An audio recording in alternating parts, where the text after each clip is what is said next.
boy, have y'all heard it is going all over Facebook. Literally, the only place I could find any information on this is Facebook, but it kind of makes sense. There is a genuine witch hunt going on in Pickens, South Carolina. Whew, if you cannot read the picture, it says the waters are anything but still in Pickens, South Carolina, where a Christian group infiltrated a themed craft fair after seeing their event posted on Facebook. Stillwater Christian Fellowship decided to go and proselytize at the pagans.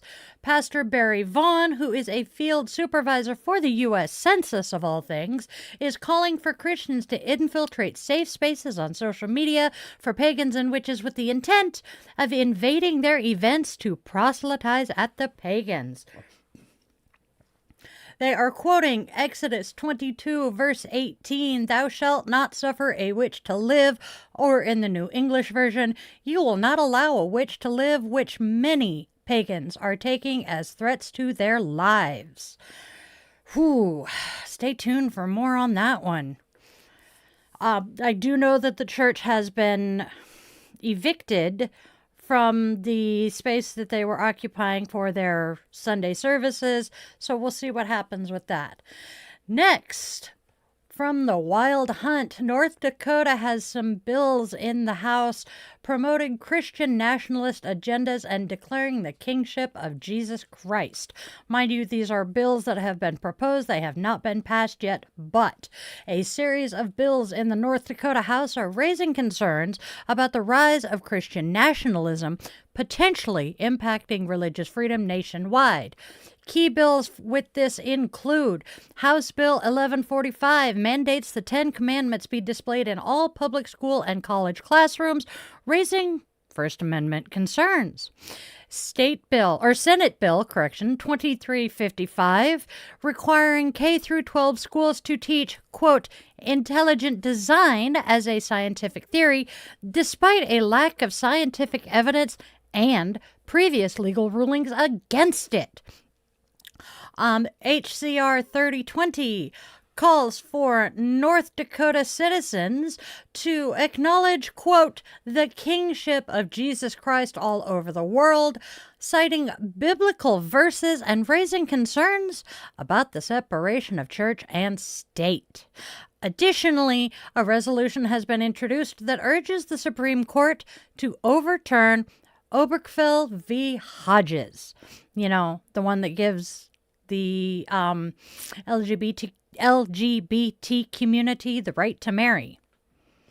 These bills, supported by lawmakers who cite their Christian faith, are seen by organizations like the Freedom from Religion Foundation, whom, by the way, Ron Reagan is a member of, as a direct challenge to the separation of church and state and a move to establish Christian hegemony. There are also concerns about the marginalization of non-Christian and non-religious citizens. We were granted the freedom of religion in this country. And the Constitution specifically says that there will not be a national religion. Alabama has also submitted a similar bill, SB 166. So, yeah. Now, let's chit-chat about the fact that over 1,000 VA employees were let go the night before Valentine's Day. So they woke up on Valentine's Day to the news that they were fired. Oh, geez Louise. The House Democrats have written this letter to the Secretary of the U.S. Department of Veterans Affairs. It says, Dear Mr. Secretary, the administration's late-night actions on February 13, 2025, to terminate over 1,000 dedicated federal civil servants at the Department of Veterans Affairs directly contradicts your recent testimony before the U.S. Senate where you said, quote, I want to strengthen VA so it works better for America's heroes, and I will embrace your oversight and seek your counsel as we work together to do just that. Yet, rather than seeking the counsel of Congress, you took unilateral action to abruptly dismiss service-connected disabled veterans, military spouses, military researchers, and countless others without any apparent justification, undermining the very mission of the VA. Oh, there are, I think, 8 pages of this letter. I am not going to read the entire thing, but you get the point.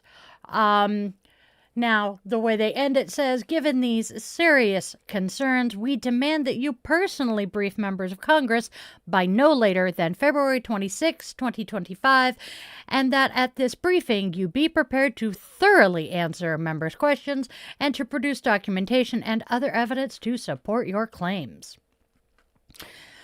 At least they're standing up for us in this respect. They're not doing much otherwise.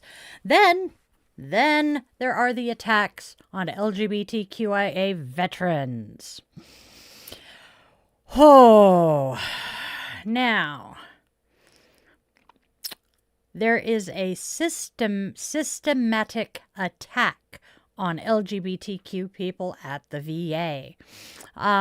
Mary Brinkmeyer is an employee at a VA hospital. I cannot remember which one. I do apologize for that. She was one of only a few providers who reported rapid changes to their hospital's LGBTQ-related messaging to veterans.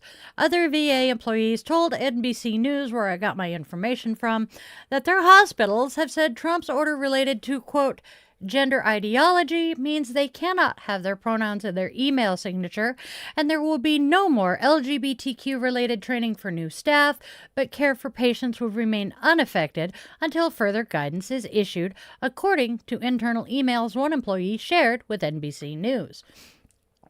My question here is, how is care for patients not going to be affected if they are not going to train new staff on LGBTQ care? One veteran has already noticed changes that they say will affect their care.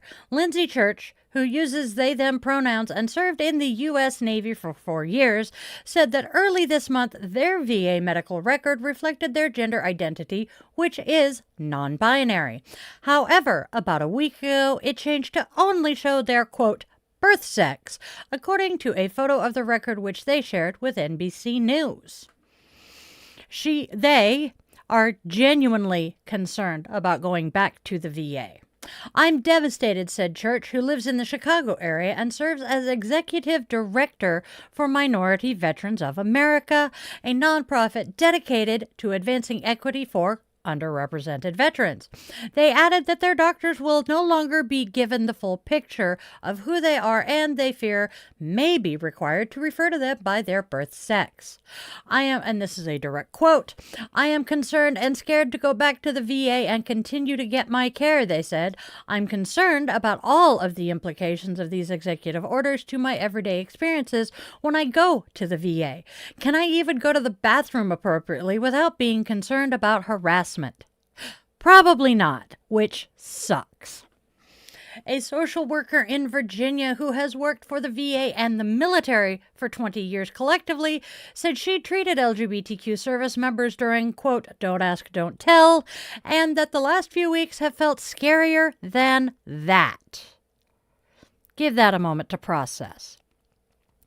She worked with military members under don't ask, don't tell, which was terrifying, and says that the last few weeks have been scarier than that.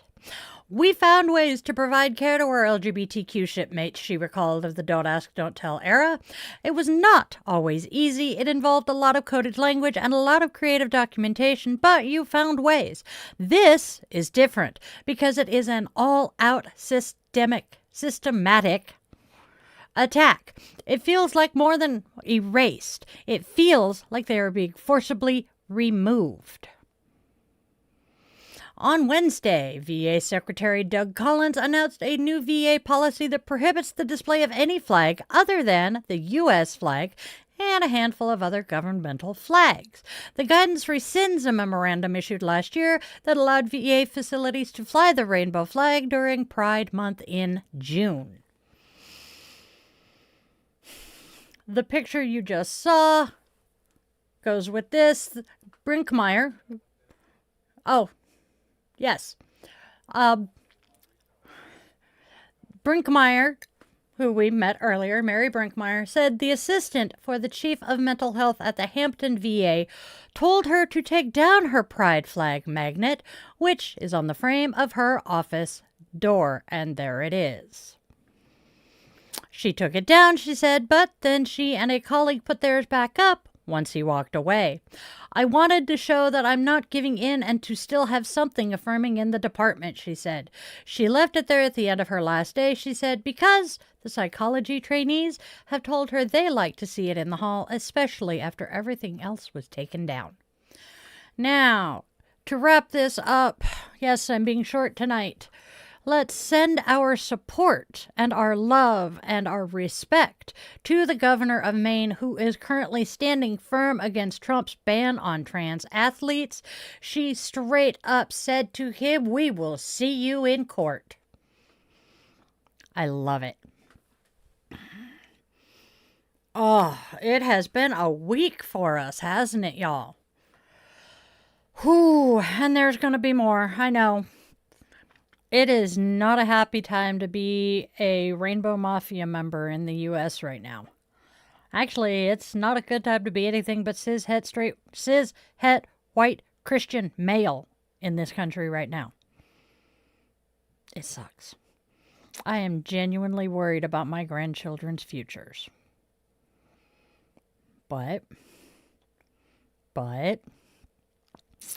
I am pretty sure that is exactly how my grandparents felt when they were fighting the same fight 70 years ago-ish. And I'm actually kind of proud to be taking up their mantle. I love my grandparents, and I'm pretty sure they're proud of me here.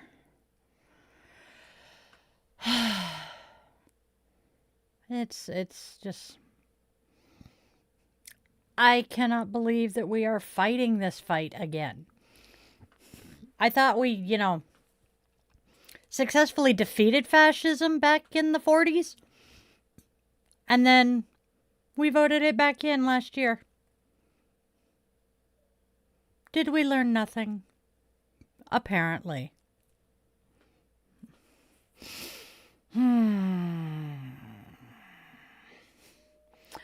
I did have the honor of participating in a No Musk rally at the Starlink SpaceX campus here in Washington, in the Seattle area. That was very interesting. At last reports, we had somewhere between 150 and 200 people there that day. I'm looking forward to going back.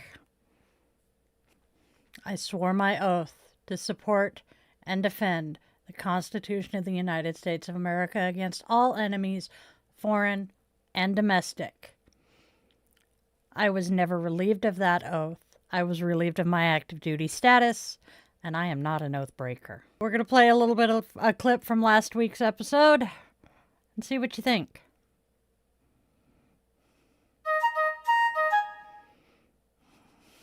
It is time for us to speak out, to resist, and to protect those freedoms that we hold dear, that I myself raised my hand and said I will protect and defend.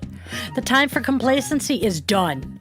The time for action is right now. I swore my oath to support and defend the Constitution of the United States of America against all enemies, foreign and domestic. And that's me, y'all. Yes, I was a lot more energetic last week. It's been a long week. So, resist, do not comply in advance, and do what you can. Now, go out there, spread love, spread joy, spread kindness, because as I have spread out here for you tonight, there is so much hate and discontent already out there.